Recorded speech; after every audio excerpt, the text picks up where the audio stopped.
Vamos continuar nossa aula sobre análise exploratória de dados. Hoje vamos falar sobre como a gente explorar mais sobre a distribuição dos dados.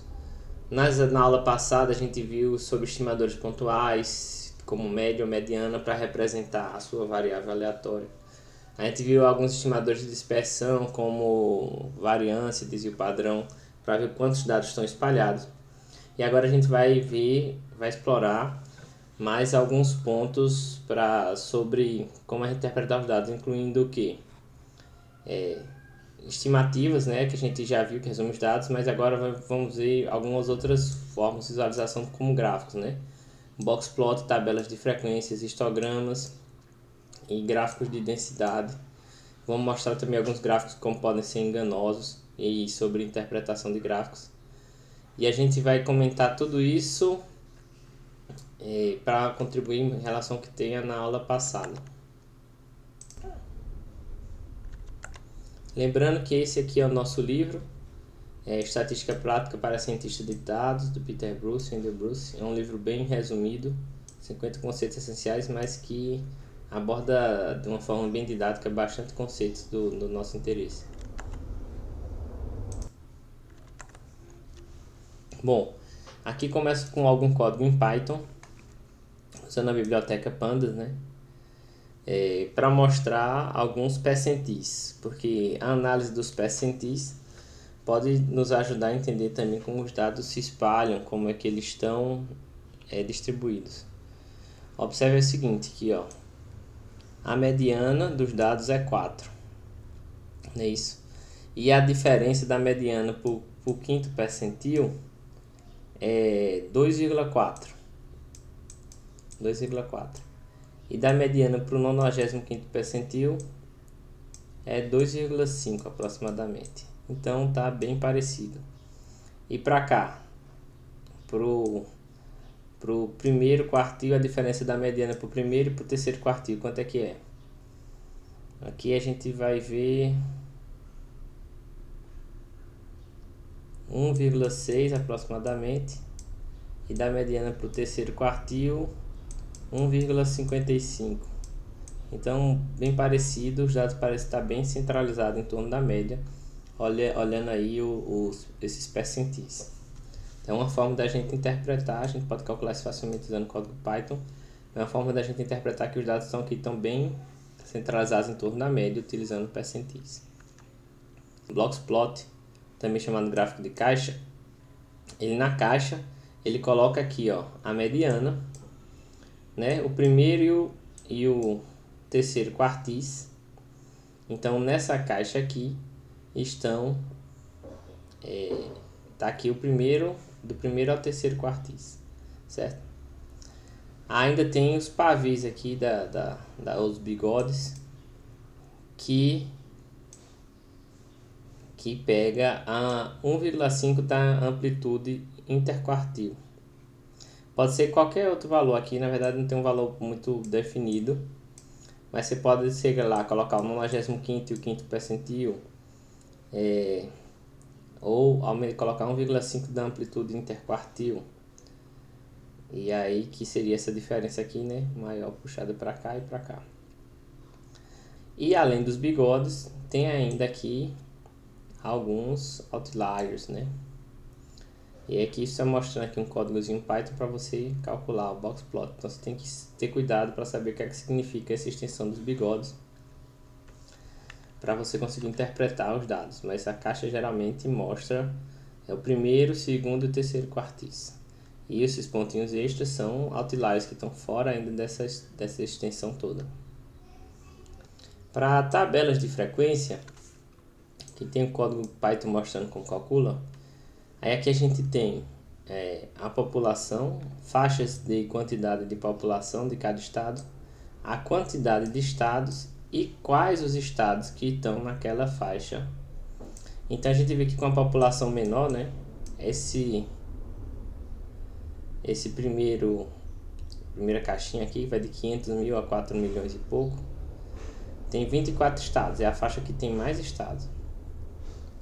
Depois na segunda faixa, de 4 a 8 milhões quase, tem 14 estados, são esses estados.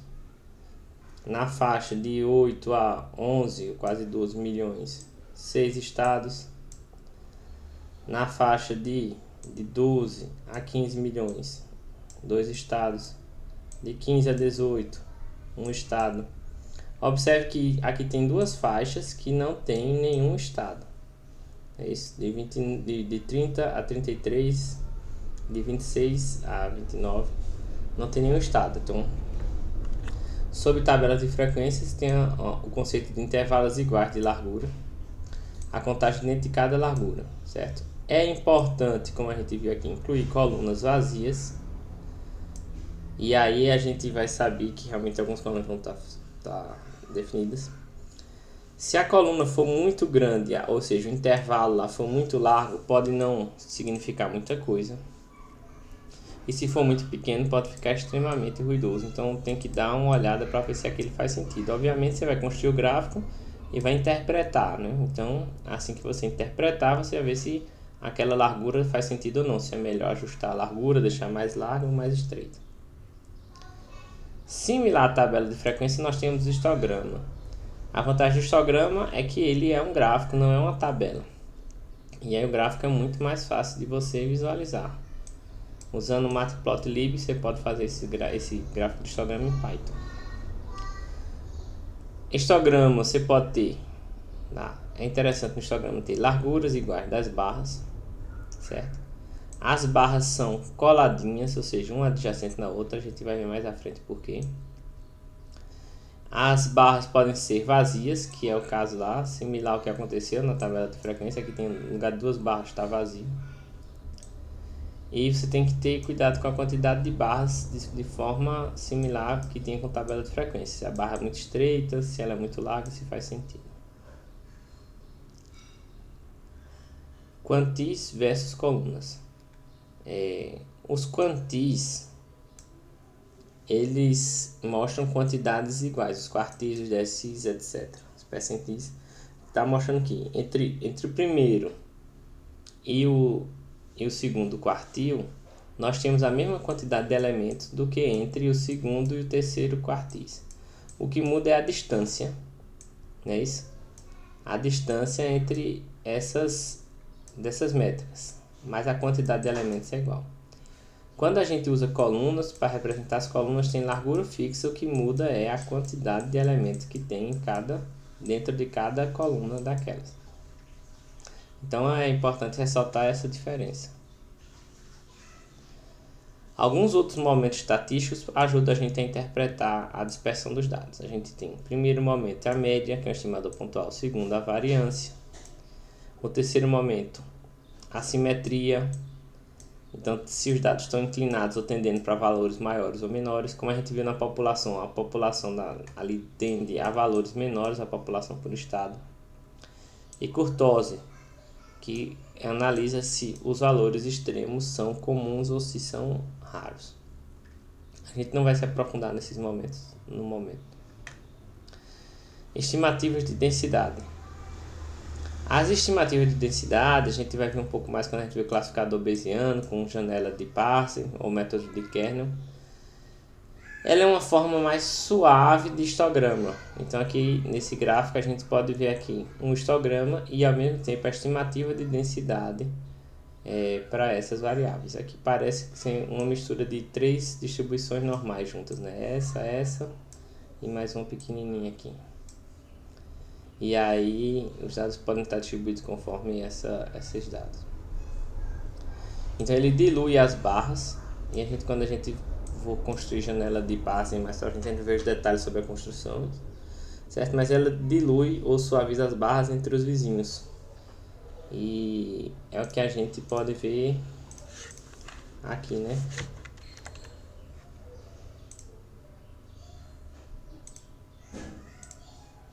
Então, como se essas barras suavizadas entre o vizinho, essa linha azul. Você pode também ter código para você fazer isso facilmente em Python. Explorando a distribuição de dados. Então, recapitulando o que a gente viu, a gente queria saber como os dados se espalham, né? A gente viu que a gente pode usar métricas como percentis e momentos estatísticos para interpretar. né? Comparar os percentis, os quartis, a distância entre eles para saber como os dados estão espalhados. Mas a gente também pode usar esses percentis para construir gráficos como box plot, né? Que tem aquelas caixinhas, o limite, a mediana primeiro, terceiro percentis, e ainda tem uma extensão que é o bigode, que vai mostrar realmente que os dados estão inclinados para um lado ou outro. Como a gente viu, como a população está inclinada mais para o zero, ou seja, a maioria dos estados tem população menor, você vê que o boxplot fica bem arriado, assim, bem próximo do zero a caixa, né? E o bigode curtinho do lado do zero e maior para o outro lado. E ainda tem uns valores extremos assim. Tabelas de frequência e histograma, que são muito parecidos, que ao invés de usar quantis como boxplot, utilizam colunas que têm largura fixa e com isso a gente consegue visualizar mais ou menos uma estimativa de densidade dos dados, né? A gente pode saber se os dados seguem ou não distribuição normal ou se seguem um gráfico mais complexo, com mistura de normais ou outra distribuição. E sobre a diferença entre histograma e tabela de frequência, a vantagem da tabela de frequência é que ela coloca lá as variáveis, coloca lá, por exemplo, o nome dos estados para cada coluna, enquanto histograma tem a vantagem de ser um gráfico. Continuando agora, vamos falar sobre variáveis binárias e categóricas. As variáveis, a gente sabe que os atributos numéricos, a gente possui muitos valores, né? Geralmente é um número real, etc. E os dados categóricos geralmente são poucas opções, podem ser binários, algumas pessoas colocam dados ordinais como sendo categóricos e tal. Podem ser números discretos, números reais discretizados. Então, a gente tem aqui, por exemplo, percentagem de atrasos no voos entre Dallas e Fort no aeroporto, né? No aeroporto de Fort Worth em Dallas. Então, os motivos de atraso: Carrier, ATC, Weather, Security, Inbound. Então você vê que tem vários motivos de atraso. 4% se dá por causa do tempo, 0,12% por causa de segurança. Maior causa aqui é o Inbound. A segunda maior causa é ATC. E a terceira maior causa é Carrier. Então, você vê que é uma variável que possui 5 valores e cada valor tem uma proporção, uma porcentagem, uma frequência de ocorrência na base de dados. Como é que a gente pode representar isso através de gráficos? A gente aqui tem um gráfico parecido com o histograma. Você percebe que aqui tem algumas diferenças do histograma. No eixo Y está a contagem ou a frequência que nem no histograma. No eixo X, similar ao histograma, você tem o valor da variável, só que lá no histograma a gente tem intervalos. Aqui não tem intervalos, os valores são discretos. E aí não existe uma ordem, eu poderia colocar esse inbound para a esquerda, né? Poderia colocar o gráfico de várias formas, várias posições. E também, diferente do histograma, as barras elas não são coladinhas uma na outra, porque não existe relação de continuidade entre as variáveis, são simplesmente um gráfico de barras qualquer.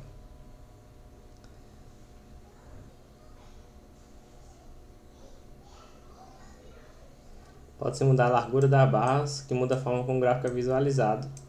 Se eu mudar a largura da barra no histograma, realmente vai mudar a quantidade de elementos em cada barra, né? E aqui não muda porque depende do valor discreto. Moda é um estimador pontual para dados categóricos.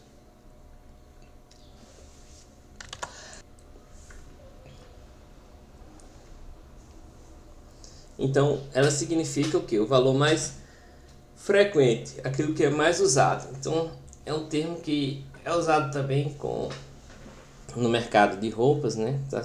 Para significar aquela roupa que está sendo mais utilizada, aquela que virou moda, o valor mais frequente, mais comum. Então, no curso de BCC, a maioria dos alunos são homens.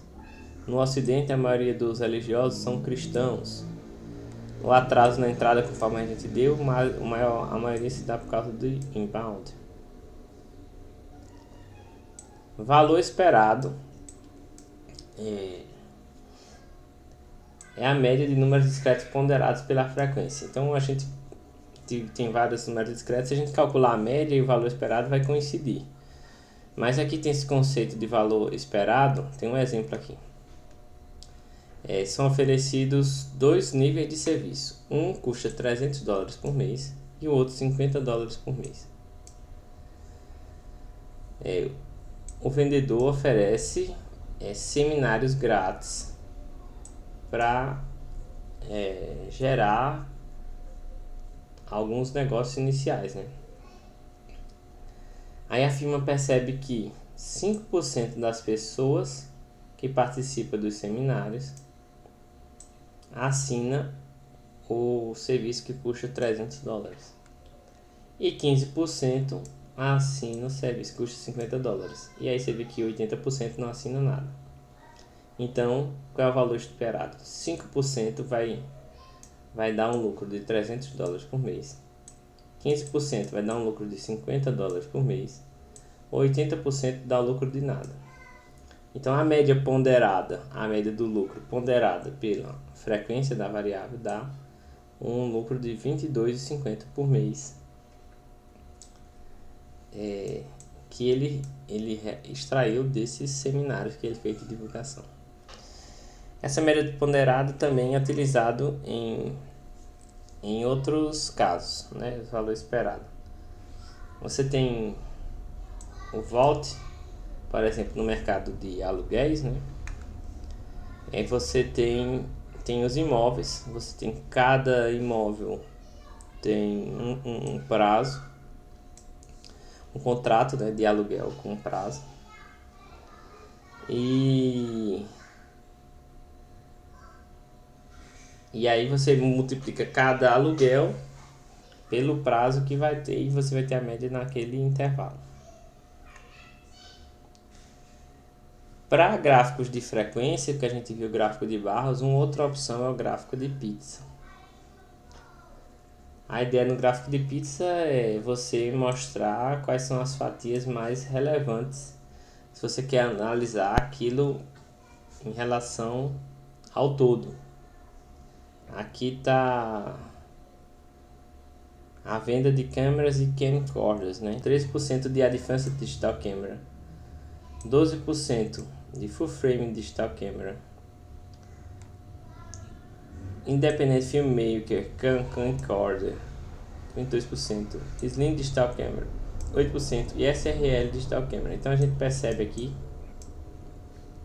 que o SLR é a maior fatia. E a gente poderia colocar esses valores ordenados, porque se eu colocasse aqui esse outro que é 22% junto, eu já vi que tá a maior fatia. Então eu sei o que é que influencia mais o meu resultado. Esse tipo de gráfico é importante para quê? Se eu quero saber se uma determinada variável, quão comum ela, quanto ela impacta no resultado, né? Vamos supor, por exemplo, voltando aí para o mercado de aluguel, o meu inquilino dos imóveis que estão lá disponíveis para alugar, qual o impacto que um inquilino tem? Eu coloco um gráfico de pizza e impacto de cada inquilino e vejo aqueles inquilinos que mais importam e vejo quanto que, se aqueles inquilinos deixarem, quanto ele influencia a renda, por exemplo. Sobre gráficos, é importante ver também gráficos que podem ser enganosos. E aqui a gente tem alguns exemplos aqui, ó. O PIB, esse aqui é um gráfico enganoso, né? O PIB cresce 7% no terceiro trimestre e o Brasil retoma o crescimento econômico. Aí mostra aqui o PIB, dezembro de 2019, 1,1%. Ou do ano todo, né? Aí, janeiro a março, começo da pandemia, cai 1,5%.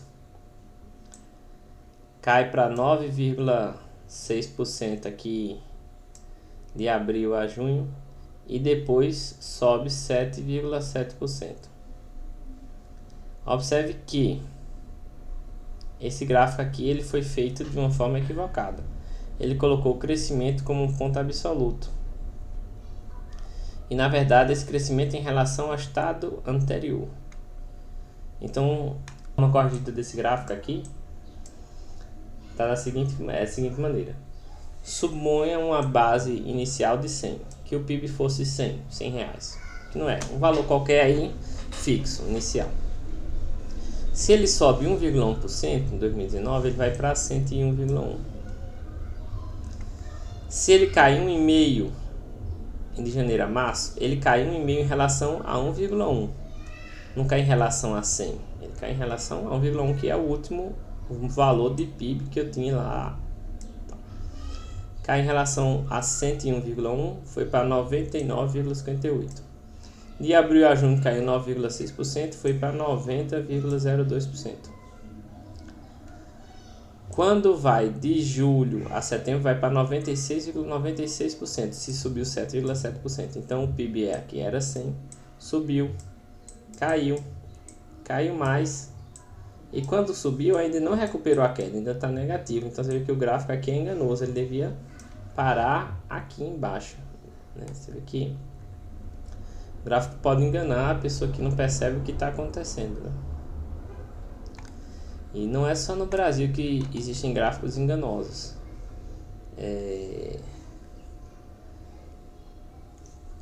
Existem várias técnicas para gráficos enganosos, né? Aquilo ali eles colocaram um valor absoluto, né? Em vez de, colocaram nesse anterior aqui, colocaram o valor de crescimento e não o valor absoluto do PIB em relação ao inicial, né? Colocaram o quanto cresceu em cada mês, ou em cada trimestre aí.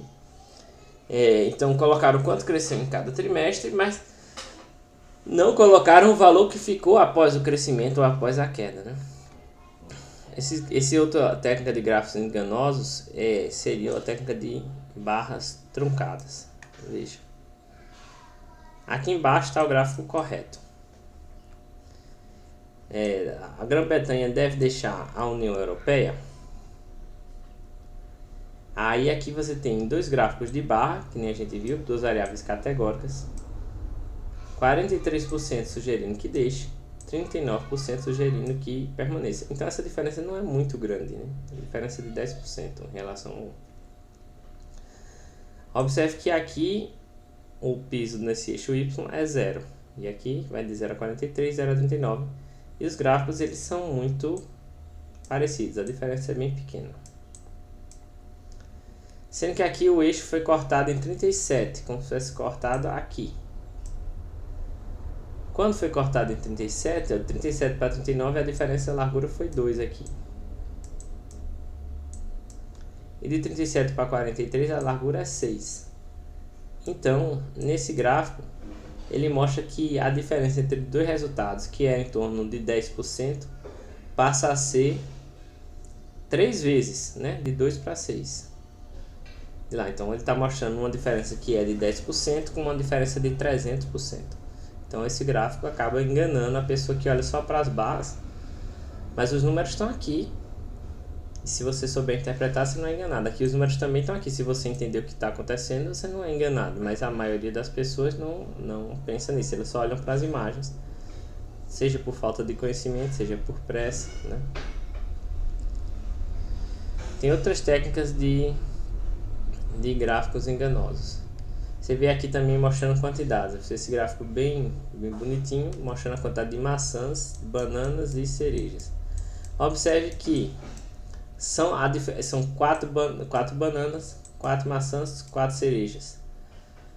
E aí, obviamente, as quantidades são iguais. Então esse aqui é como se fosse um gráfico de barras, né? Então as barrinhas todas são iguais, 4, 4, 4. Mas se você usa figuras menores para maçãs, parece que tem menos maçãs. Se usa figuras menores para cereja, parece que são menos cerejas. Então você está enganando aqui, mostrando uma diferença que não existe, né? Outro exemplo de escala na imagem que pode enganar é isso aqui. Você tem um valor A e um valor B, que é 3 vezes maior. Se você coloca 3 Bs em cima do outro, como gráfico de barras, a gente entende que é 3 vezes maior, ok. Aí ele colocou aqui um boneco 3 vezes maior, só que um boneco 3 vezes maior, ele equivale a 9 bonecos, porque você aumenta 3 vezes na altura, 3 vezes na largura, aumenta a área 9 vezes. Então a diferença parece ser muito maior.